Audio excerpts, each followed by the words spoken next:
오늘도 썰맘을 찾아주신 여러분 반갑습니다. 그럼 오늘의 사연 시작하겠습니다. 안녕하세요. 점점 나뭇잎의 초록색이 진해지고 여름이 무르익어가고 있는 이 계절에 이렇게 용기를 내어 글을 보내봅니다. 여름의 초입에 들어서는 요즘이 되면 늘 생각나는 사건이 하나 있는데요. 그 이야기를 좀 들려드리려고 해요. 저는 선생님을 하시던 부모님에게서 태어나 아주 평범하고도 평범하게 자랐습니다. 그저 말 잘 듣고 성실한 착한 큰딸이었죠. 남들과 다른 점이 있다면 조금 공부를 더 잘하고 좋아한다는 거랄까요? 부모님도 선생님들이셔서 차분한 성격이었고 저도 그렇고 제 여동생도 그렇고 둘 다 그냥 차분하고 얌전한 그런 성격입니다. 그래서 우리 집은 늘 조용했고 부모님은 물론 저와 동생도 책을 읽거나 공부를 하거나 하는 그런 분위기에서 자랐어요. 그리고 다른 사람들도 다 그런 줄로만 알았네요. 그러다 보니 학교 다닐 때는 늘 모범생이었죠. 반장의 전교 1등, 범생이. 이런 게 저의 별명이다시피 했습니다. 그때는 그게 당연한 줄 알았고 딱히 친구들과 어울려 놀고 싶다거나 부모님이나 선생님에게 반항을 하고 싶다는 그런 생각도 하지 않았어요. 지금 생각해보면 좀 아쉽기도 하네요. 사람은 딱 그 나이 때만 할 수 있는 게 있잖아요. 시간이 지나고 나면 절대 할 수 없는 것들이요. 제 학창시절은 너무나 평온하고 그리고 조용하고도 조금은 지루하게 그렇게 흘러갔습니다. 그건 대학에서도 마찬가지였어요. 사람이 어디 변하겠어요? 제대로 술자리도 안 가보고 남들 다 해보는 연애도 제대로 못하고 저는 그렇게 꽃다운 나이를 보냈네요. 수업에 갔다가 도서관에 갔다가 집에 가는 그런 생활만 기계처럼 반복했죠. 그리고 대학을 졸업하고 원래 정해져 있었다는 듯 대학원으로 진학했습니다. 제 전공은 교육학이었어요.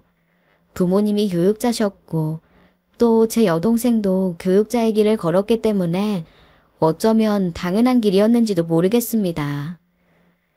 저는 직접 가르치는 일도 좋지만 교육에 대해 더 깊이 연구하고 공부하는 것이 좋아서 그 길을 선택했습니다. 아니, 좋았다기보다는 그냥 당연히 나는 교육의 길을 가야 한다. 그렇게 생각했다고 말하는 편이 정확할 겁니다. 그만큼 다른 길에 대해서는 생각해 본 적도 없었고 그저 주변에서 잘한다 이런 말만 들으며 제 앞에 놓여진 길을 곱게 걸었을 뿐이죠. 그렇게 잔잔하기만 했던 제 일상에도 큰 변화가 생기는 일이 있었습니다. 그건 바로 결혼이었어요. 저희 부모님은 매주 주말마다 고아원으로 봉사를 나가셔서 아이들에게 공부를 가르치는 일을 하셨습니다. 어느 정도 커서는 저와 제 여동생도 함께 했죠. 그때 같이 봉사를 하셨던 어느 분이 저를 눈여겨보시고 소개를 시켜주셨어요. 안 그래도 부모님은 한창 걱정이셨다고 해요. 혼기는 꽉 차가는데 남자 만나는 일에 관심이 없어 보이는 저 때문에요. 망설이는 저를 부모님이 적극 추천하셨죠. 저에게 소개를 시켜주신 분도 오랫동안 봉사도 다니고 좋은 일을 하신 분이라 부모님은 별 의심을 하지 않았네요. 우리 부모님 역시 평탄하고 늘 부족함 없는 인생을 사셨던 분들이라 남들도 당연히 그러리라 생각하셨을 겁니다. 그렇게 저는 그분의 친구 아들이라는 사람을 소개로 만나게 되었습니다. 부유한 집안의 외아들이라는 그 사람의 첫인상은 듬직하고 과묵한 사람이라는 것이었어요. 하지만 성격과는 다르게 저에게 아주 적극적이었네요. 제대로 몇 마디 말도 못하고 헤어졌는데 집으로 데려다 주면서 내일 만나자는 약속을 잡았고 매일매일 통화를 하고 내가 어디를 가든 데려다 주고 데리러 오고 그야말로 저를 공주 모시듯 했죠. 콩깍지가 씌이면 뭐든 다 좋아 보인다고 했죠. 저는 처음 경험하는 그런 애정 공세에 그 사람에게 푹 빠져버렸습니다. 아버지의 사업을 돕고 있다는 그는 아무리 바쁘더라도 새벽같이 일어나 저를 학교에 태워다 주고 제가 아무리 늦게까지 학교에서 공부를 해도 꼭 기다렸다가 저를 집으로 데려다 주었습니다. 오빠, 피곤할 텐데 먼저 집에 가도 괜찮아요. 오늘 세미나 정말 늦게 끝날지도 몰라요. 끝나고 교수님이랑 정리하고 나면 더 늦을 텐데. 괜찮아.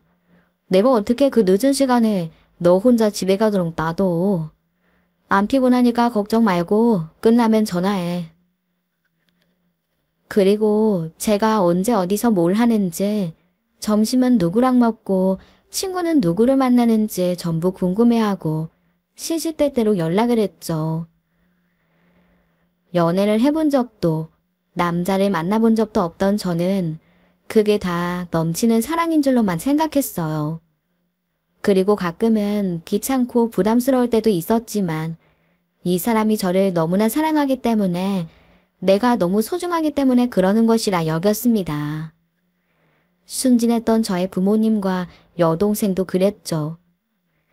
늦바람이 무섭다더니 아주 불타는 사랑에 빠졌다며 부모님과 여동생은 저를 놀리기도 했네요. 주말에 가족들과 모처럼 외식을 나가서도 어디서 밥 먹냐, 누구랑 먹냐, 사진 좀 찍어서 보내봐라. 이런 문자에 대꾸하는 저를 보고 가족들은 어처구니 없어 하며 웃었습니다. 아니, 늦게 배운 도둑질에 날 새는 줄 모른다더니 아우 눈꼴셔. 언니 문자 좀 그만해. 아우 정말. 아 미안. 이제 다 했어. 승혁 씨가 너무 궁금해해서. 그 정도면 집착 아니야? 가족들이랑 밥 먹는 거 알면서. 이러다가는 결혼이라도 하면 아주 아무도 못 만나게 집에다 가두는 거 아니야. 에이, 너는 언니한테 무슨 말을 그렇게 해. 그 애가 네 언니한테 푹 빠졌나 보다. 원래 연애할 때는 저렇게 물불 안 가리는 거야. 너도 얼른 언니처럼 저렇게 연애해서 알콩달콩한 모습 좀 보여주렴. 아, 엄마도 참. 왜 갑자기 저로 이야기가 넘어와요. 이런 이야기를 나누며 웃을 때만 해도 저는 이런 그의 행동을 한 번은 의심해봐야 한다는 생각을 미처 하지 못했습니다. 그저 사랑해서 너무 좋아서 그러는 줄 알았죠. 사실 그 사람은 다정할 때는 다정했지만 성격이 좀 다혈질적인 면도 있었어요. 같이 식당에 갔는데 주문한 음식이 잘못 나오자 사소한 실수였는데도 그는 불같이 화를 냈죠. 아, 정말 죄송합니다, 손님. 제가 실수를 했어요. 얼른 다시 갖다 드리겠습니다. 실수? 실수? 그걸 말이라고 해. 식당에서 일하면서 이런 기본적인 실수를 하다니. 당신 제정신이야? 지금 밥 먹으려고 15분이나 기다렸는데 잘못 가지고 나와서는 기껏 한다는 말이 다시 갖다 드린다고 하면 다야. 여기 사장 나오라고 해. 사장 누구야? 워낙 바쁜 시간이라 직원이 착각을 해서 우리 음식을 다른 테이블로 가져다 주고 우리를 기다리게 했던 것이었는데 그는 정말 온 가게 사람들이 다 쳐다볼 정도로 길길이 날뛰었죠. 식당 직원이나 상점 직원들이 그 어떤 실수를 하더라도 언성 한번 높인 것을 본 적이 없던 저는 어리석게도 그 모습도 박력적으로 보였습니다. 이 사람이 와보고 싶다고 해서 기껏 여기까지 왔는데 지금 다 망쳤잖아. 니들이 실수라고 그냥 넘어가려는 모양인데 절대 그냥 못 넘어가. 우리 기다리면서 여기서 다 버린 시간 어떡할 거야? 어떻게 책임질 거냐고. 그는 결국 음식값을 전부 받지 않고 사장이 나와 정중히 사과하는 것으로 마무리를 지었어요. 하지만 식당을 나와서도 한동안 분이 안 풀리는지 씩씩대더군요. 기분 좋게 식사하고 싶었는데 다 망쳤다면서요. 어리석었던 저는 그마저도 나를 너무 생각하다 보니 나와의 시간이 너무나도 소중해서 저렇게 화를 내는구나 라고 여겼네요. 오히려 식당 종업원의 무례한 행동에도 제대로 항의도 못하고 참고 넘기시고 나던 어쩌면 조금 답답해 보였던 우리 아버지의 모습과 비교되며 박력 있고 남자답다고까지 생각했습니다. 돌이켜보면 이렇게 여러 징조들이 있었습니다. 그는 제가 어디를 가는지 누구를 만나는지 완벽하게 알고 있어야만 직성이 풀렸고 사소한 일이라도 자신의 뜻대로 되지 않으면 갑자기 분노를 폭발시켰어요. 저는 그의 눈이 미치지 않는 곳에서는 꼭 무얼 하고 누구와 있는지 일일이 사진을 찍어 보냈고 그가 전화를 하면 바로바로 받아야 했죠. 하지만 이것이 연애 시절에는 큰 문제가 되지 않았어요. 앞서 말씀드렸다시피 저의 생활은 단순하기 그지없었다고 했죠. 집과 학교, 도서관만 왔다 갔다 오가는 게 다였고 친구가 많지도 않은 데다가 술자리를 가는 일도 없었기 때문입니다. 학과의 특성상 대학원 친구들도 거의 다 여자였고 지도 교수님마저 여자였기 때문에 그의 의심을 살 일도 없었네요. 어쩌면 차라리 제가 아는 친구도 많고 가끔은 친구들과 술자리도 가지고 오며 가며 아는 선후배 남자들도 있었다면 그의 실체를 더 빨리 알았을까요? 그저 정해진 길을 차근차근 걸으며 얌전하게 사는 것이 좋은 것이라 생각했는데 결과적으로 그래서 저는 저 스스로를 가혹한 운명의 구렁텅이로 몰아넣은 것일지도 모릅니다. 그는 결혼을 빨리 하고 싶어 했습니다. 저희 집에서도 이렇게나 몹을 매는 남자가 있으니 마다할 이유가 없었죠. 거기다 봉사활동에서 알게 된 명망 있는 분의 소개였으니 더 믿어 의심치 않았을 겁니다. 그의 부모님도 저를 마음에 들어 하셨습니다.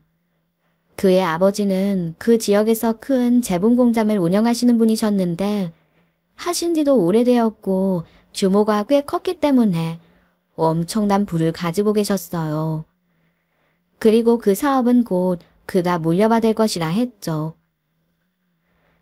그의 어머니는 의외로 조용하고 얌전한 분이셨습니다. 오히려 교사로 평생 사회생활을 하신 제 어머니보다 더 조용하고 내성적이셨어요. 평생 주부로 내조만 하셨다고 하셔서 그러신가 보다 라고만 생각했었죠. 결혼은 일사천리로 진행되었어요. 시아버지는 통 크게 결혼 비용을 내주셨고 집도 마련해 주셨죠.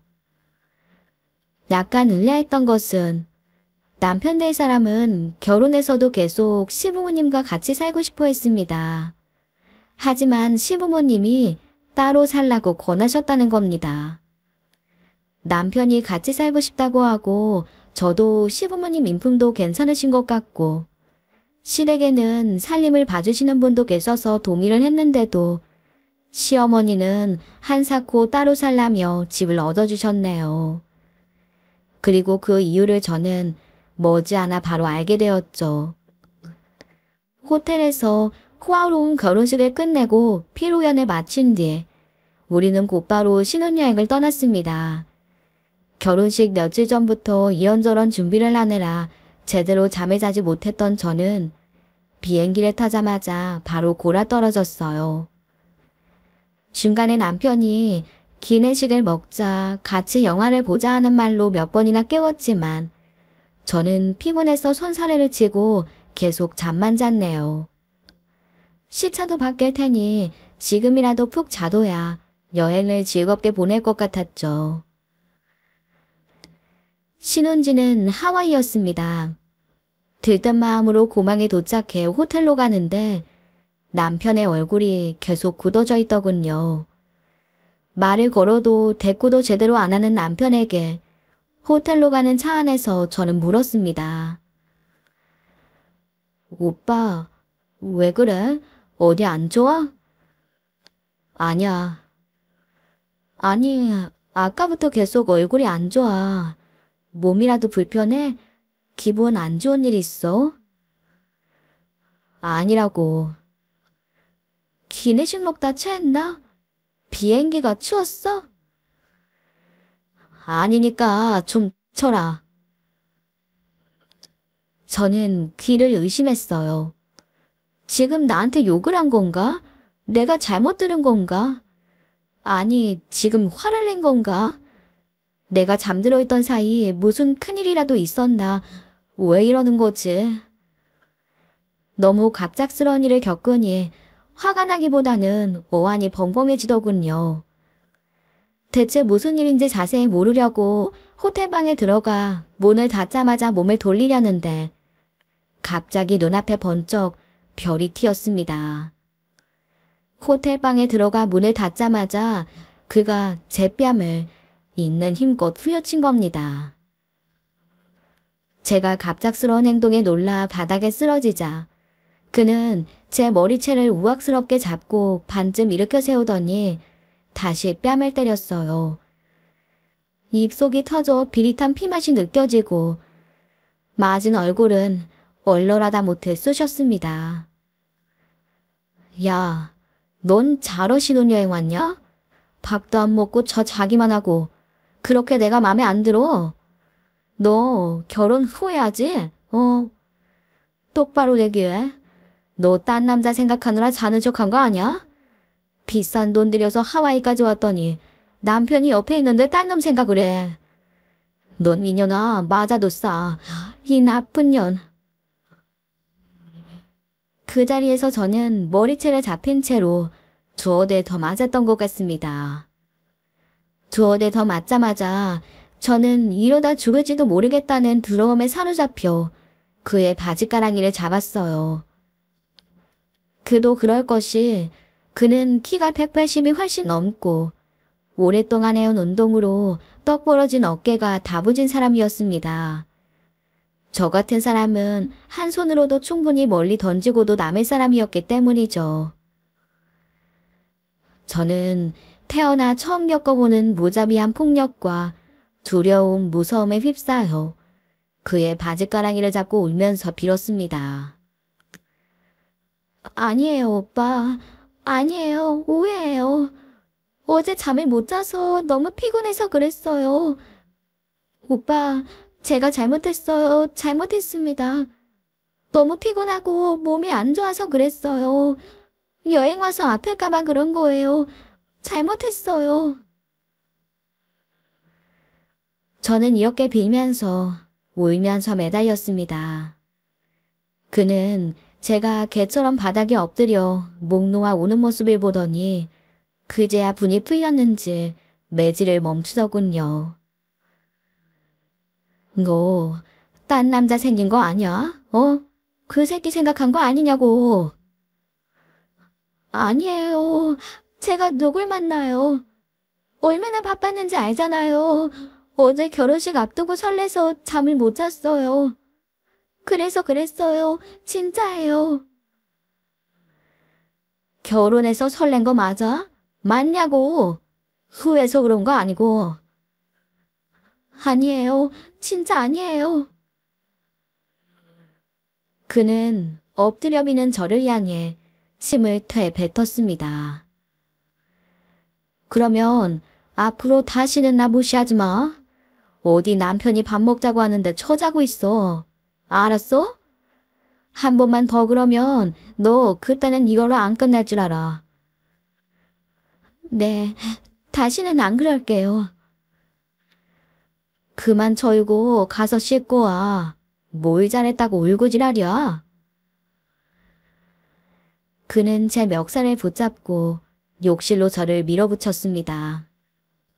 거울에 비친 제 모습은 보는 저조차 놀랄 정도로 끔찍했죠. 뺨 몇 대를 맞았을 뿐이었지만 얼굴이 부어오르기 시작해 눈뜨기가 어려웠고 입안과 입술은 터져나가 피가 흐르고 있었어요. 그런 제 모습을 보자 그제야 아픔이 밀려들더군요. 그리고 무엇보다 절망감이 저를 집어삼켰죠. 앞으로 어떻게 해야 할지, 무엇보다 이것이 과연 현실이 맞기는 한 것인지, 저 사람이 내가 알던 사람이 맞기는 한 것인지, 나는 어떻게 해야 하는 건지 판단을 할 수도 생각을 할 수도 없었습니다. 그날부터 말 그대로 지옥이 시작되었어요. 도망이라도 치고 싶었지만 그는 저를 호텔방에 가두고 24시간 내내 감시를 했습니다. 잠잘 때는 제 손을 꼭 잡고 잠이 들었어요. 너무나 소름 끼치고 싫어서 손을 빼려고 하면 그는 아무리 깊이 잠이 들었다가도 눈을 번쩍 뜨고 다시 제 손을 잡아당겼죠. 그렇게 지옥 같은 이틀이 지난 아침, 고통과 아픔에 지쳐 쓰러지듯 잠들었다가 눈을 떠보니 그가 제 앞에 무릎을 꿇고 있더군요. 그것도 눈물을 흘리면서 말입니다. 자기야, 내가 진짜 너무 잘못했어. 내가 무슨 짓을 한 거지? 진짜 잘못했어. 용서해. 저는 깜짝 놀라 자리에서 벌떡 일어나 퉁퉁 부은 얼굴을 붙잡고 이게 무슨 일인가 상황 파악을 하기 시작했어요. 말 그대로 그는 바닥에 납작엎드려 울면서 저에게 용서를 빌고 있었습니다. 내가 화를 못 참고 진짜 내 막 죽일 놈이야. 이러면 안 되는데 진짜. 정말 잘못했어. 용서해줘. 그는 제 손을 붙잡고 펑펑 울면서 용서를 빌었습니다. 저는 이게 대체 무슨 일인지 이해가 가지 않았어요. 그의 말로는 자신이 신경증을 앓고 있는데 가끔 기분이 상하면 제어하지 못할 정도로 화가 나서 주체를 하지 못한다고 하는 겁니다. 절대로 저를 미워하거나 싫어하는 것이 아니라 일종의 병을 앓는 것이라 했죠. 그것 때문에 오랫동안 약을 복용하고 있는데 결혼식 때문에 정신이 없어 약을 챙기지 못했고 그렇게 발작처럼 일이 벌어진 것이라면서요. 지금 이 이야기를 들으시는 분들은 이 남자의 이야기가 말도 안 되는 거짓말일 뿐이라는 사실을 눈치채셨겠죠. 사소한 것으로 트집을 잡아 사람을 의심하고 여자에게 무자비한 폭력을 휘두르는 일을 불안한 신경질환 때문이라고 하는 것은 말도 안 되는 핑계라는 것을요. 하지만 저는 그 말을 믿었습니다. 아니, 어쩌면 믿고 싶었던 마음이 컸을 겁니다.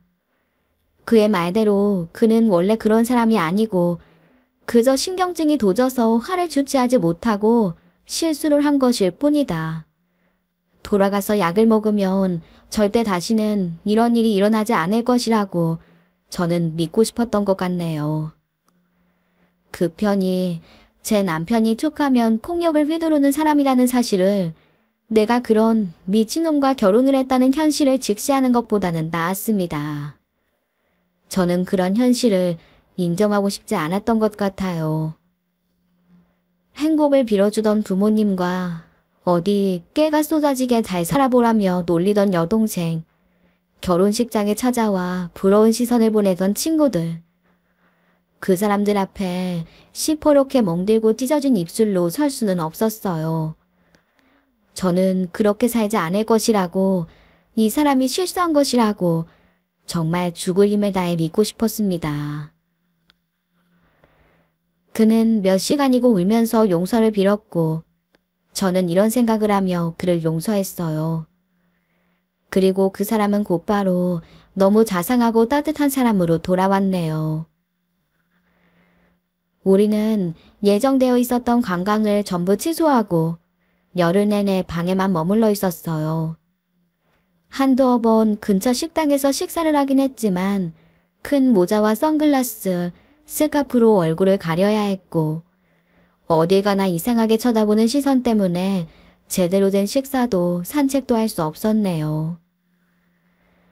그리고 한국으로 돌아와서도 저는 곧바로 친정에도 시댁에도 갈 수 없었습니다. 양가 부모님에게는 제가 탈이 나서 몸이 너무 아프다고 거짓말로 둘러대었죠.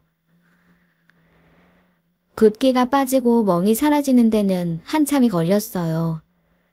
오랜만에 만난 친정부모님은 제가 너무 여비고 안색이 나빠졌다며 걱정을 하시더군요. 하지만 남편은 거짓말에 능숙했습니다. 이 사람이 결혼 준비하면서 너무 무리를 했나 봐요. 신혼여행에서 크게 탈이 나서는 제가 좀 더 잘 돌봐야 했었는데 정말 죄송합니다. 앞으로는 제가 열심히 잘 돌보도록 하겠습니다. 고개를 숙이며 이렇게 말하는 사위를 어느 부모님이 의심을 할 수 있을까요? 그는 비싼 선물을 잔뜩 가지고 가 풀었어요. 아버지에게는 비싼 양조와 시계, 어머니와 여동생에게는 명품 가방과 화장품을 그득그득 안겼습니다. 이런 선물봉쇄는 저에게도 마찬가지였죠. 부모님은 비싼 옷과 명품 가방, 보석으로 휘감은 저를 보며 너무 안심하고 기뻐하셨어요. 우리 사위, 듬직하고 자상한 우리 사위 하시면서요. 저는 그 옆에서 꿀먹은 벙어리가 될 수밖에 없었죠. 하지만 시댁에서는 좀 달랐습니다. 시부모님은 무덤덤하게 저를 맞이했어요. 신혼여행에서 돌아와 왜 곧바로 인사를 하러 오지 않았는지, 어디가 얼마나 아팠던 것인지 묻지 않았고 관심도 전혀 보이지 않았네요. 그도 시부모님에게는 선물을 사가지 않았고 서로 간단하게 식사만 한 뒤 곧바로 헤어졌습니다. 너무나 대면대면한 만남이었죠. 한동안은 아무 일도 일어나지 않았어요. 우리 사이는 좀 서먹해졌지만 그는 저에게 최선을 다했습니다. 약을 먹는 모습까지 매일 보이면서 하루에도 몇 번이고 상처를 줘서 너무 미안하다. 내가 평생 속죄하며 살겠다 빌었네요. 사람이란 얼마나 어리석은 걸까요? 저는 또 그 말을 믿었습니다. 아니, 정말 진심으로 믿고 싶었어요. 그래서 저도 다정한 남편과 따스한 가정을 이루고 남부럽지 않게 살고 싶었던 것 같아요. 그래서 조금씩 마음의 문을 열어주었죠. 이렇게 겨우 얼굴과 마음의 상처가 나을 무렵 남편의 두 번째 손찌검이 발생했습니다. 대학원 졸업을 앞두고 학교에 가서 논문 자료를 찾아오던 날이었죠. 그날은 제가 직접 운전해 학교에 갔다가 혼자 돌아오기로 했는데 집에 돌아오니 남편이 기다리고 있었어요. 언제 왔어요? 오늘 늦는다고 하지 않았어요? 소파에 앉아있던 남편은 현관을 들어서는 저를 보더니 자리에서 벌떡 일어나 성큼성큼 다가오더군요. 저는 심장이 쿵 내려앉는 기분이 들었습니다. 그것이 무엇을 의미하는 것인지 알 수 있었기 때문입니다. 그는 저의 멱살을 움켜쥐고 거실로 세제 끌고 가더니 바닥에 패대기 쳤어요. 내 이럴 줄 알았어. 야, 이 쌍년아, 너 또 바람 피우고 왔지? 인연이 오냐오냐해졌더니 무슨 줄도 모르고. 더러운 년이 더러운 년. 그는 제가 자신에게 말도 안 하고 학교를 간 것이 화가 났던 것입니다. 그는 자신이 보지 않는 곳에 제가 가는 것은 무조건 바람을 피우는 것이라 확신했어요. 네, 그 사람은 심각한 의처증까지 있었죠. 그 일이 있고 나서부터는 똑같은 일이 반복되었습니다. 저는 일주일이나 몸져 누워 있었고 남편은 이틀 뒤에 또 울면서 용서를 빌었어요. 제가 받아주지 않으려 하면 자신이 죽어버리겠다며 난리까지 쳐댔습니다. 제가 마지못해 알았다고 하면 또 다정한 사람으로 돌아왔죠. 그러면 또다시 그는 아내를 너무나 끔찍하게 사랑하는 남편이 되어 제가 원하는 것은 무엇이든 다 해주었고 비싼 가방, 화장품, 보석 같은 것을 원하지 않아도 사서 안겼네요. 그렇게 한동안 평화가 찾아왔다가 잠잠해질만 하면 또 남편의 폭주가 시작되었습니다. 그 주기는 점점 더 짧아지고 용서를 미는 시간 역시 더 짧아지더군요. 때리는 이유는 참으로 다양했어요.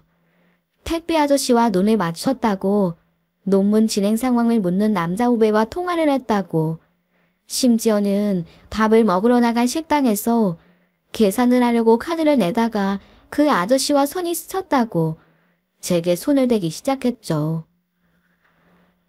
남편의 손찌검은 더 난폭해지고 집요해졌고 결국에는 용서를 비는 시간마저 없어졌습니다. 그저 툭 카드를 내 앞으로 던지며 한마디 할 뿐이었어요.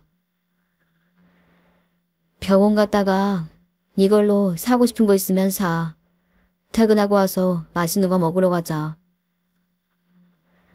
그리고 그는 홀가분한 얼굴로 출근했습니다. 그러는 사이에 제 얼굴과 몸은 만신창이가 되어갔어요. 하지만 더 심각한 것은 저의 정신과 영혼도 함께 끝없는 나락으로 떨어졌다는 것이었죠. 맞은 상처와 멍든 얼굴은 시간이 지나면 붓기도 가라앉고 나아지지만 마음의 상처는 시간이 지날수록 더욱 깊어지기만 했습니다. 무엇보다 점점 심각해진 것은 제 영혼이 병들어가고 있었다는 점이에요.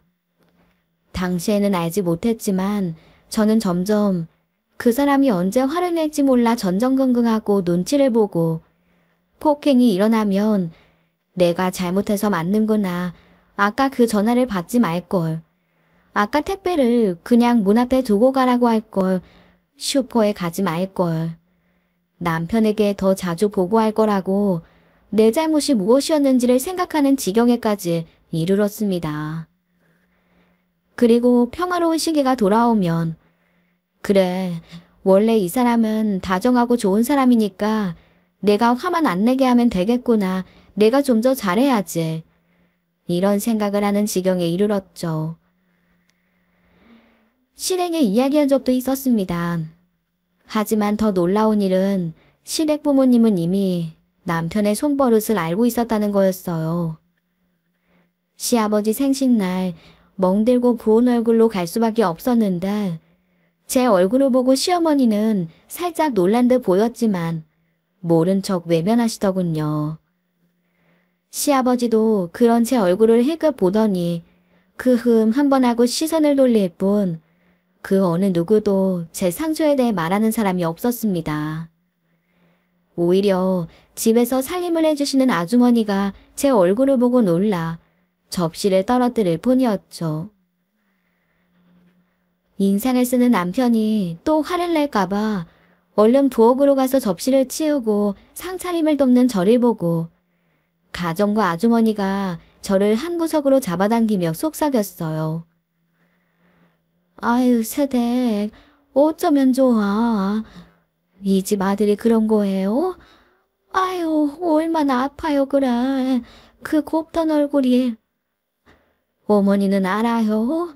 나 속상해 죽겠네. 새댁, 이러고 살 거예요. 그 아주머니가 저에게 속삭여준 진실은 너무나도 충격적이었어요. 그분도 이 집에서 일한 지는 이제 3년 정도가 되어간다고 했습니다. 이 집에서 일하는 사람들은 3년을 넘기지 못한다고 했어요. 남편과 시아버지의 폭언과 폭력을 견디지 못하고 다 그만두었기 때문이었죠. 특히 남편은 툭하면 밖에서 사람을 패고 다니고 그러면 시아버지가 돈으로 사건을 덮은 일이 한두 번이 아니라고 했습니다. 심약한 시어머니는 그래서 우리 보고 분가를 하라고 한 것이었죠. 결혼해서 때릴 게 뻔하니 그 꼴을 직접 보고 싶지 않았던 것이었어요. 아주머니들 사이에서는 시댁이 아주 유명한 집이라고 하더군요. 아무리 마음을 단단히 먹고 들어온다고 하더라도 길어야 2년, 어떤 분은 한 달 만에 그만두고 도망치듯이 나갔다고 하는 겁니다. 그나마 자기는 아들이 결혼해서 분가에 나가서 수월해졌다며, 안 그래도 내가 너무너무 걱정이 되었었다고 하며 눈물까지 보였습니다. 자신도 폭력적인 성향의 남편을 만나 고생을 했었다고, 이렇게 살면 안 된다고 몇 번이나 제 손을 쓸었네요. 남편도 그 부모들도 걱정하지 않았던 저를 생판 남이 걱정을 하는 이 상황이 너무 슬펐지만 또 저는 바보같이 거기서 아무 말도 하지 못했죠. 그 자식의 그 부모라고. 그들은 저의 상처는 외면하면서도 늘 그걸 돈으로만 보상하려 했습니다. 제가 맞은 것 같은 날은 늘 시아버지가 말도 없이 제 통장으로 몇백만 원씩 넣어주며 쓰고 싶은데 쓰라고 하더군요. 맷값을 받는 것 같아 기분이 더러웠지만 저는 늘 감사하다는 인사만 보냈네요. 하지만 이런 지옥은 다행히 생각보다 일찍 끝냈습니다. 오랜만에 친정에 간 날 같이 식사를 하면서 화기애애한 분위기가 이어졌는데 부모님이 제가 좀 이상하다는 눈치를 채셨어요. 너 무슨 걱정 있니? 잘 웃지도 않고 애가 통 어둡네. 왜 그래? 둘이 싸웠어? 아하, 아닙니다, 장모님. 이 사람이 요즘 좀 피곤하다네요. 그래서 그럴 거예요. 저희 안 싸웠어요. 그렇지? 아, 네, 아니에요, 엄마. 좀 피곤해서 그래요. 그래? 혹시 애가 진 거 아니야? 몸은 괜찮고? 식사를 마치고 집으로 돌아가기 위해 주차장으로 가는데 거기서 남편의 화가 폭발했습니다. 그는 가족들이 집으로 들어간 것을 확인하자마자 바로 제 멱살을 잡고 차로 확 밀치며 뺨을 올려붙였어요. 야, 얼굴 좀 풀고 있어야 할 거 아냐. 뭐 쥐그러 왔냐? 나랑 같이 사는 게 그렇게 싫어. 아예 대놓고 불행 하나 써붙이고 다니지 그래? 너 아직도 정신을 못 차렸지? 아니에요. 미안해요. 미안해요, 오빠. 잘못했어요. 아니, 진짜 피곤해서 제가 잘못했어요. 그는 마치 농구공을 퉁퉁 퉁기듯이 제 머리를 차에 퉁퉁 박았습니다. 야, 내가 이렇게 잘해주는데요. 내가 매달 너한테 쓰는 돈이 얼만데 정신 안 차리지? 내가 니네 부모한테 얼마나 고을 들이는데 죽고 싶냐? 그때 남편 뒤쪽에서 악하는 비명소리와 무엇인가가 떨어지는 둔탁한 소리가 들렸습니다. 남편이 놀라 뒤를 돌아보니 거기에는 제가 그 자리에 주저앉을 만한 인물이 서 있었네요. 바로 제 어머니와 여동생이었죠. 둘의 발 밑으로는 김치통이 터진 채로 나뒹굴고 있었습니다. 저에게 김치를 준다는 걸 잊은 어머니가 급히 뒤따라 나왔고 무거운 김치통을 같이 들여주려고 여동생이 따라 나왔다가 제가 차 옆에서 남편에게 맞고 있는 걸 본 것이었어요.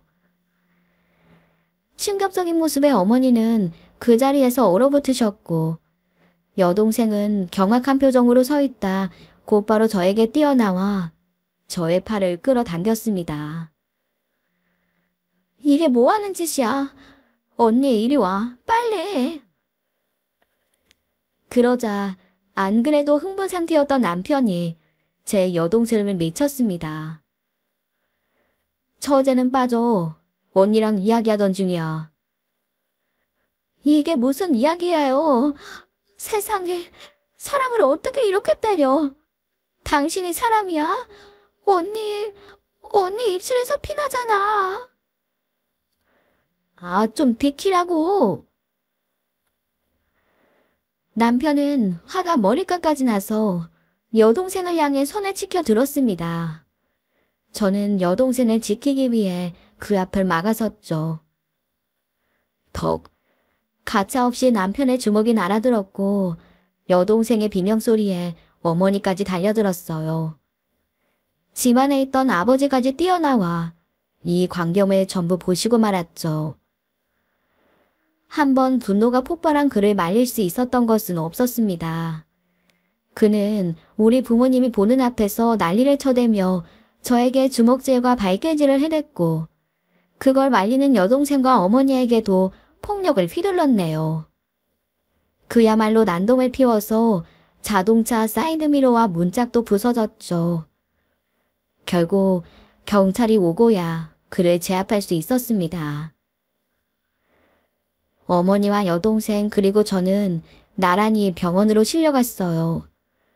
아버지는 그날 끊은 지 10년도 넘었다는 담배를 다시 피우셨고 어머니는 울다 지쳐 쓰러질 지경이셨네요. 저를 진찰한 의사의 입에서 반복된 폭행으로 제 몸 여기저기가 엉망이라는 말을 듣고 여동생도 기함을 했습니다. 폭행으로 경찰서에 갇히게 된 남편 소식을 듣고 시어머니가 달려왔지만 바로 돈 이야기만 하더군요. 병원비는 물론 위로비까지 넉넉하게 드릴게요. 제발 용서해 주세요. 제가 원래 저런 애가 아닌데 너무 화가 나서 그래요. 죄송합니다, 사부인. 아니, 아무리 화가 난다고 아내를 때리는 사람이 정상인가요? 사부인, 알고 계셨어요. 우리 딸이 저렇게 맞고 사는데 아들을 말리지도 않았어요. 진짜 몹쓸 인간이네. 됐어요. 절대 합의 없어요. 잘못한 거 벌 받으세요. 진짜 왜 이러세요? 쟤도 반성하고 있어요. 새아가가 너무 무뚝뚝하게 굴어서 저희가 너무 기분이 나빴었다고 하네요. 그러니까 사부인. 그런데 그때 듣고만 있던 여동생이 시어머니의 말을 자르며 고함을 쳤습니다. 지금 무슨 말씀을 하시는 거예요? 지금 우리 언니 잘못이라는 거세요? 무뚝뚝하게 굴면 맞아도 된다는 거예요? 아니, 뭘 어떻게 해야 맞아도 싸다는 거예요? 아들 그렇게 가르치셨어요. 아니, 그런 얘기가 아니라 원래 부부싸움은 칼로 물매기라잖아요. 원인이 무조건 한쪽에 있는 것도 아니고 양쪽 이야기를 다 들어봐야. 당장 꺼져요. 이 상종 못할 노인네가. 어머니가 분에 못 참고 자리에서 벌떡 일어났습니다. 어머니와 여동생이 합세해서 병실에서 시어머니를 쫓아냈고 같이 들고 온 백화점 쇼핑백이며 과일 바구니도 전부 복도에 내던져버렸죠. 아버지는 그 길로 우리를 이혼시켰어요. 다만 합의를 해서 폭행건을 취소시켜줘야만 이혼에 합의하겠다는 말에 어쩔 수 없이 폭행 고소는 취하야 했습니다. 유명 제분회사의 상무가 폭행에 휘말려 이혼한다는 소문이 회사에 좋을 리가 없었기 때문에 그 집안에서는 우리가 원하는 조건에 그대로 받아들였어요. 알고 보니 이 사람에게는 큰 비밀이 있더군요. 예전에도 폭행으로 벌금을 받은 전력이 한두 개가 아닌 겁니다. 게다가 사귀던 여자를 때려서 고소를 당하고 결혼 준비를 하다가 때려서 파혼을 당한 일도 있었어요. 어떤 여자에게는 접근금지 처분까지 받기도 했다더군요. 우리 사건을 맡았던 변호사가 경악을 할 정도였습니다. 다행히 변호사분의 도움으로 저는 무사히 이혼할 수 있었습니다. 그리고 합의금과 위자료로 꽤 큰 금액도 받을 수 있었죠. 저는 그분의 소개로 병원 치료도 받고 정신과 치료도 함께 받았네요. 조금씩 모든 것이 제자리로 돌아가자 정신이 천천히 되돌아오더군요. 폭력에 노출되어 두려움에 떨며 사느라 병들었던 마음이 조금씩 치유가 되었던 것이죠. 그렇게 저는 이혼을 하고 힘들게 상처를 치료했습니다. 그리고 다시 공부를 시작했죠. 석사까지 마쳤던 교육학 공부를 접고 저는 법학대학원에 진학하여 변호사 공부를 시작했습니다. 내 인생에서 너무나 큰 사건을 겪고 난 뒤 저는 생각보다 저와 같은 고통을 겪는 여자들이 너무나도 많다는 사실을 알게 되었어요. 그러나 어디다 터놓고 말할 곳이 없어서 수치심에 감추고 무서워서 감추다가 결국에는 더 비극적인 결말을 맞기도 한다는 사실을 알게 되었죠. 저 역시도 그날 엄마와 여동생이 우연히 보지 않았더라면 그 지옥 같은 생활에서 언제 빠져나왔을지 짐작할 수 없을 테니 말입니다. 사람이 폭력에 노출되면 둔감해지고 두려움에 빠져 살다 보면 자신이 지금 어떤 상태에 있는 것인지 어떤 일을 해야 하는 것인지 판단할 수 없게 됩니다. 그런 일들을 직접 겪어보니 이럴 때 누군가가 옆에서 도와준다면 얼마나 좋을까 이런 생각이 들었네요. 저야 저를 지지해주고 도와준 부모님과 동생이 있었지만 그러지 못한 사람들을 도와주고 싶다는 생각이 들었던 것이죠. 저희 부모님도 제 선택을 적극 지지하고 찬성해 주셨어요. 무엇보다 용기를 가지고 새로운 인생을 살아가는 저의 앞날에 무엇보다 기뻐하셨습니다. 그렇게 저는 열심히 공부해 법학대학원에 진학했고 거기서도 이를 악물고 공부했습니다. 다행히 워낙 공부에 익숙했던지라 어렵지 않게 변호사 자격증을 딸 수 있었네요.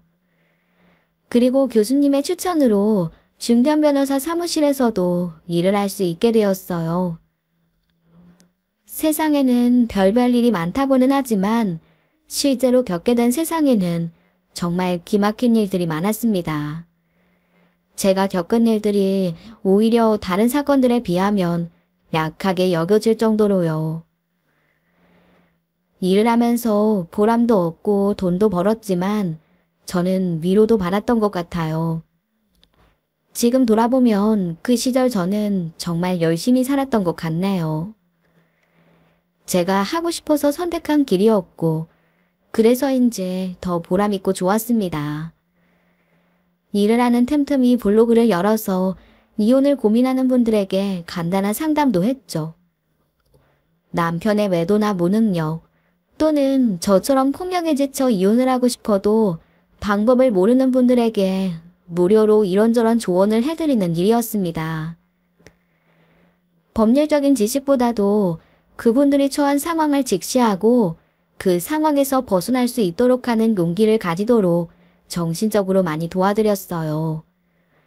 저 같은 경우를 보더라도 사람이 너무 힘들면 무기력해진다는 것을 알고 있었기 때문입니다. 그렇게 열심히 일하고 몇 년 뒤 저는 드디어 저만의 변호사 사무실을 열 수 있었습니다. 제가 열심히 일하는 것을 보고 선배가 이제는 독립해도 되겠다며 격려를 해주기도 했고 위자료로 받은 돈도 있어서 홀로 설 수 있을 것 같았죠. 그렇게 저는 드디어 홀로 서기에 성공했네요. 사무실도 새로 얻었고 집도 얻어 혼자 살림을 꾸렸어요. 이혼하고 7년 만이었죠. 사무실 문을 여는 날 저는 이제야 과거의 아픔에서 벗어나 진정으로 새 출발을 한다는 실감이 나더군요. 서툴게 돼지머리를 올려놓고 고사도 지내고 저를 도와주기로 한 사무장님과 같이 절도 하면서 즐겁게 개업식을 했습니다. 부모님도 여동생도 찾아와 함께 기뻐해 주었고요. 그런데 그날 밤 저는 충격적인 손님을 맞이했습니다. 개업식을 마치고 아직 어수선한 사무실 정리를 하느라 밤늦게까지 남아 있었는데 갑자기 사무실 밖에서 문을 두드리는 소리가 들리더군요. 찾아올 사람이 없어서 처음에는 잘못 들었나 했는데 문을 두드리는 소리는 지속적으로 들려왔어요. 중간중간 여자가 흐느끼는 울음소리도 섞여서 들렸고요. 아니, 사무실을 얻은 건물에 귀신이라도 사나 싶어 순간 머리가 쭈뼛했는데 그 소리는 점점 커졌습니다. 마음을 굳게 먹고 문을 여는 순간 저는 정말 비명을 지를 뻔했네요. 문 밖에는 머리를 쥐어뜯긴 듯 산발을 한 여자가 눈두덩이며 얼굴은 퉁퉁 부은 채로 입술에서 피를 줄줄 흘리며 서 있었습니다. 옷은 목덜미가 다 찢어져 가슴께까지 흘러내렸고 신발은 한 짝이 어디로 갔는지 맨발이었어요. 충격적인 것은 옆에 서너 살처럼 보이는 여자아이의 손을 잡고 있었다는 것입니다. 도와주세요. 변호사님, 제발 살려주세요. 저는 황급히 그 여자를 사무실로 들이고 진정을 시켰어요.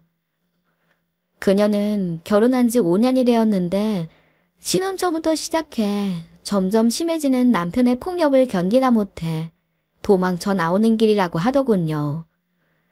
아는 분의 소개로 만나게 되었는데 한번 이혼한 경력이 있는 사람이었지만 집도 부유하고 자기에게 너무 잘해줘서 결혼을 하게 되었답니다. 그런데 신혼여행을 가자마자 손찌검이 시작되더니 점점 그 빈도와 강도도 심해져서 도저히 견딜 수가 없었다고 했어요. 그럼에도 친정이 가난해서 신에게 도움을 많이 받았던지라 어디 하소연가 하지 못하는 나중에 아이를 가졌다고 하더군요. 그렇게 5년을 살았는데 이제는 아이까지 때리려고 해. 오늘 그걸 말리다 남편에게 대신 맞고 아이 손만 잡고 뛰쳐나왔다는 거죠. 제가 평소 변호사님 블로그를 읽었거든요. 너무 힘들고 어려웠지만 변호사님 글 읽으면서 저도 언젠가는 좋은 날이 있을 거라 용기를 냈어요. 그래서 이렇게 염치불구하고 찾아왔어요. 저랑 딸아이 좀 도와주세요. 막상 어떻게 해야 할지 모르겠어요. 그렇게 우는 모습이 꼭 예전의 저를 보는 것 같아 마음이 미어졌네요. 저는 두 모녀를 안전한 곳으로 옮기고 이혼 소송에 돌입했습니다. 제가 개업하고 첫 손님이 된 거죠. 그런데 참 사람 일은 모르는 거라고들 하지만 너무나도 소름 끼치고 이상하더군요. 제 첫 고객의 남편, 자신보다 10살이나 어린 아내에게 무자비하게 손찌검을 한 것도 모자라 자신의 친딸에게까지 손을 대려 했던 인면수심의 그 남편은 바로 저의 전 남편이었습니다. 저는 고객에게 이름과 주민번호를 듣고도 곧바로 알아차리지 못했답니다. 그만큼 그 이름을 잊고 살았던 것이었겠죠. 그래도 설마 싶은 생각에 주민등록등본을 떼어본 것이었는데 저는 그 서류를 보고 저도 모르게 실소를 터뜨렸네요.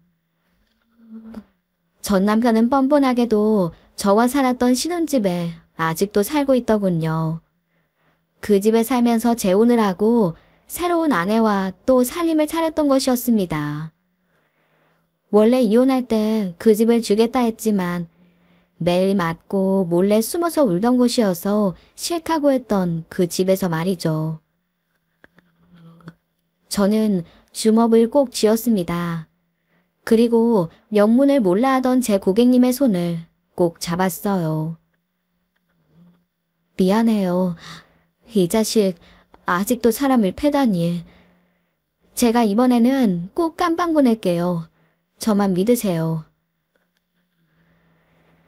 그때 제가 이혼을 하면서 소송을 오래 끌더라도 전 남편과 합의해주지 않았다면, 그래서 고소를 그렇게 쉽게 취하해주지 않았다면 어쩌면 오늘 이렇게 이 사람이 고통받는 일은 없었을지도 모르죠. 저는 정말 이를 갈았습니다. 알고 보니 전 남편의 의처증과 폭행은 점점 더 심해지고 교묘해져 있었어요. 절대로 사람들이 있는 곳에서는 때리지 않았고 아무리 화가 나도 얼굴은 피해서 때렸다고 합니다. 그리고 때리고 난 다음에는 상처받아 나을 때까지 집 밖을 나가지 못하도록 사람을 써서 감시를 했다고 하네요. 그럴 때는 핸드폰도 빼앗아 갔고 매일매일 누구와 통화를 하는지 검사를 했다고도 했습니다. 정말 기가 막히더군요. 저와의 이혼을 통해서 반성을 한 것이 아니라 오히려 어떻게 하면 들키지 않을지 연구한 것 같았어요. 게다가 뻔뻔한 시부모는 그대로였습니다.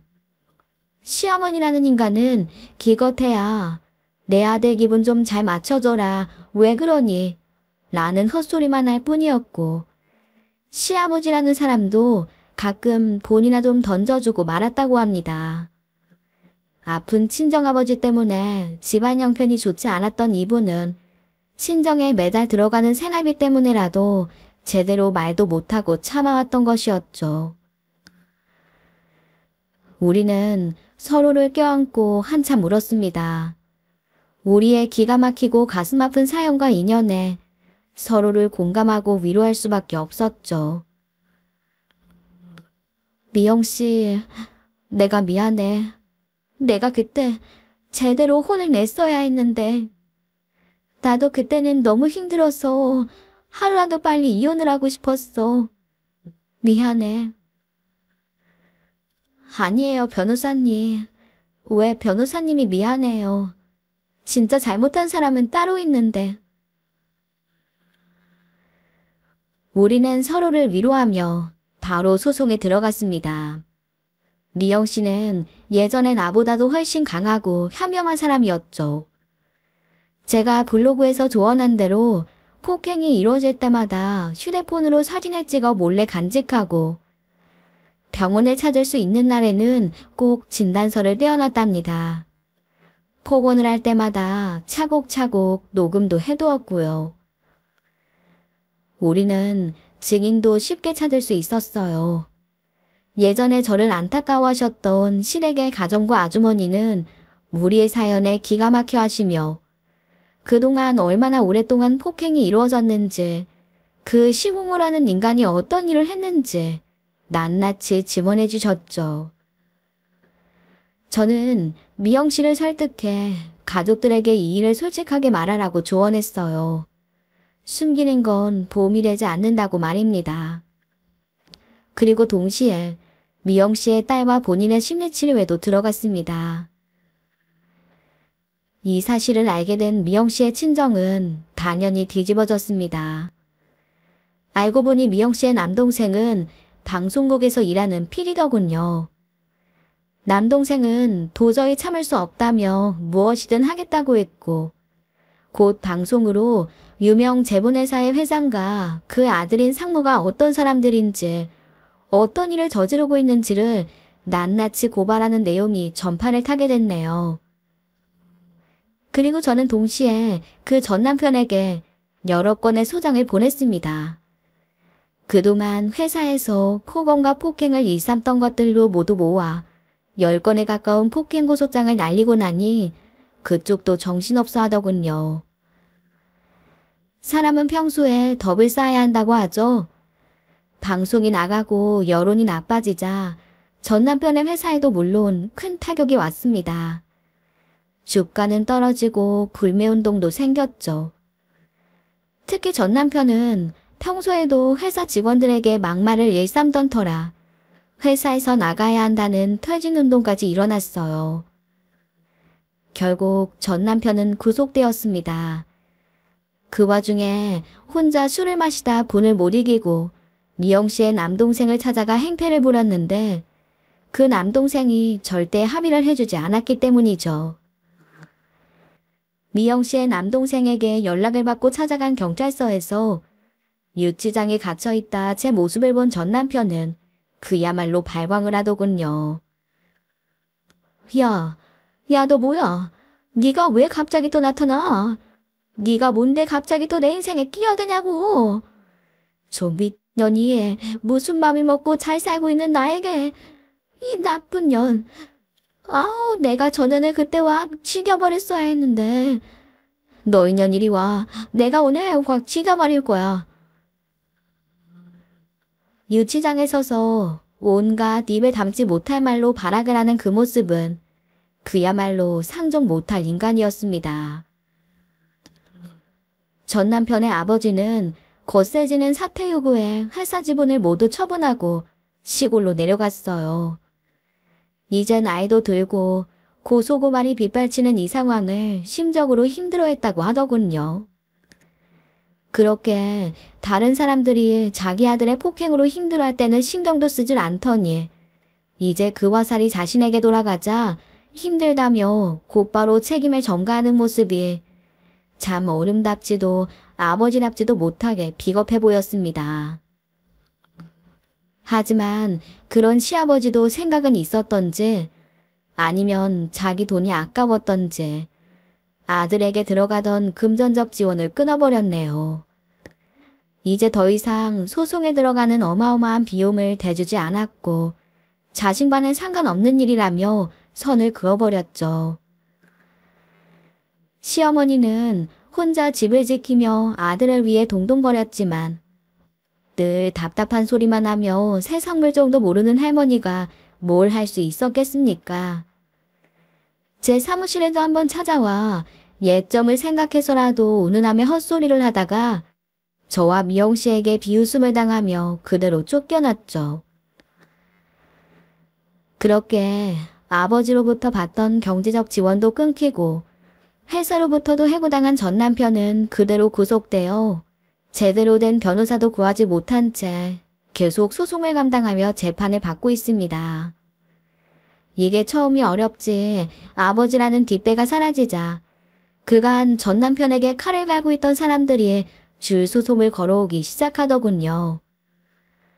물론 그 소송 대리는 거의 전부를 제가 맡았습니다. 그토록 기세 등등하던 그는 이제 모든 힘이 빠지고 얼이 빠진 상태로 계속 추가되는 형량에 아주 오래오래 징역살이를 할 예정입니다. 아, 미영씨요? 이혼은 얼마 전에 마무리되었습니다. 그 전 남편의 시아버지가 미영씨마저 나 몰라라 하려 하길래 제가 전화를 걸어 따져 물었더니 충분한 금액의 위자료에 합의를 해주더군요. 미영씨는 이혼을 마무리하고 제 변호사 사무실로 나오게 되었습니다. 안 그래도 재정적 실무를 맡아볼 사람이 필요했는데 회계를 전공했던 미영씨가 똑부러지게 우리 살림을 맡아주고 있죠. 거기에 더불어 우리는 남편이나 가족의 폭력에 시달리는 사람들을 위한 무료 상담실도 같이 운영하고 있어요.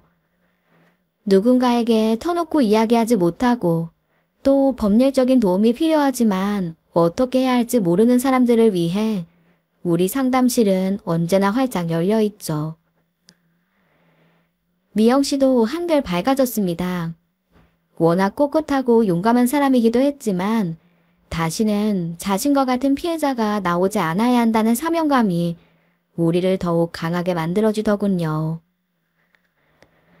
그렇게 우리는 새 출발에 성공하였고 덕분에 저의 변호사 사무실 역시 나날이 번창하는 중입니다. 아, 제가 전 남편의 시아버지에게 전화로 뭐라 했는지 궁금하시다고요? 돈이 세상 전부인 사람에게는 돈으로 협박을 해야지 먹히지 않겠어요? 그래서 제가 그랬죠.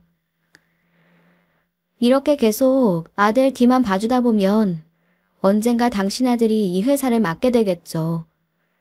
그때 사건이 터지면 회사는 결국 망하고 당신이 평생 일군 회사는 남의 손에 넘어갈 거예요. 그렇게 되면 당신은 길에 앉을 수도 있겠군요. 저는 지금 그 악순환의 고리를 끊을 기회를 드리는 거예요. 예전에 저랑 이혼할 때 애초에 끊은 애였으면 이런 날이 오지 않았을 것처럼요. 아니면 계속 끌려다니실 거예요? 그러길 바라세요. 사람이 자신의 악업의 굴레를 끊어낸다는 것, 그것은 쉽지 않은 일이죠. 하지만 할 일은 반드시 해야 하잖아요. 그렇지 않으면 나중에 더 큰 곤욕을 겪게 될지도 모르니 말이죠. 오늘의 썰맘 사연에 여러분의 소중한 댓글 기다리면서 구독, 좋아요, 공유는 물론 알람 설정도 부탁드립니다. 그럼 오늘도 함께 읽어주셔서 감사합니다.